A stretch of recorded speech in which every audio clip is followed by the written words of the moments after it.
రాజన్న సిరిసిల్ల జిల్లా చందుర్తి మండల కేంద్రంలో సెస్ కార్యాలయంలో తనపై దాడి చేయడం ఎంతవరకు సమంజసమని చందుర్తి సెస్ డైరెక్టర్ అల్లాడి రమేష్ అన్నారు. ఈ సందర్భంగా ఆయన మాట్లాడుతూ విధి నిర్వహణలో భాగంగా ఛాంబర్ కూర్చుండగా చార్వక ట్రస్ట్ చైర్మన్ దప్పుల అశోక్ లింగంపేట, జోగాపూర్ అనుబంధ గ్రామం గుడిపేటకు చెందిన కొంతమంది ఇందూరి రాములు, ఎన్నాం లింగయ్య తదితరులు వచ్చి కరెంట్ లైన్ అని చెప్పి నానా బూతులు తిడుతూ ఇష్టం వచ్చినట్టు కొట్టడం జరిగిందని అన్నాడు. ఈ సంఘటనపై చందుర్తి పోలీస్ స్టేషన్లో ఫిర్యాదు చేయడం జరిగిందని, తనపై దాడికి యత్నించిన వారిపై వెంటనే చర్య తీసుకోవాలని మీడియా ద్వారా తెలియజేస్తున్నామని అన్నారు. గల్లాబట్టి ఇష్టం వచ్చినట్టు కొట్టడం జరిగింది.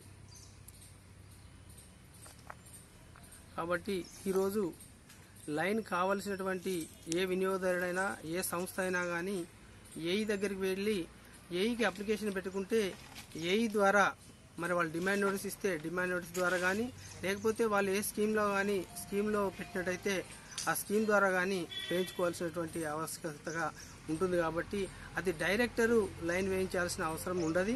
అవసరం ఉంటే డైరెక్టర్ అనే వ్యక్తి మా కమిటీలో తీర్మానాలు చేపిస్తాడు తప్పితే డైరెక్టర్ అనే వ్యక్తి లైన్లు వేయించడం, లైన్లు ఎస్టిమేట్ చేయడం అనేది టెక్నికల్కి సంబంధించిన విషయం. నీకు లైన్ అవసరం ఉంటే ఏఈ ద్వారా అప్రూవ్ చేయి, ఏఈ ద్వారా వేయించుకోవాలి.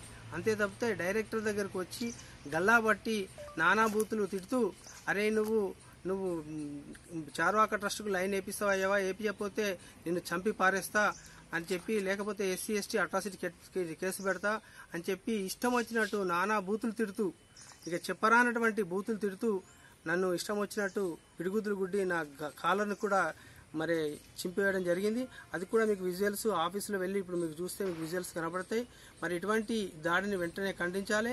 మరి నేను సబ్ ఇన్స్పెక్టర్ ఆఫ్ పోలీస్ గారిని కలిసి నాకు జరిగినటువంటి దాడిని వారికి వాళ్ళ పోలీస్ సిబ్బంది కూడా వచ్చి ఇక్కడికి వచ్చి విజువల్స్ తీసుకెళ్లడం జరిగింది.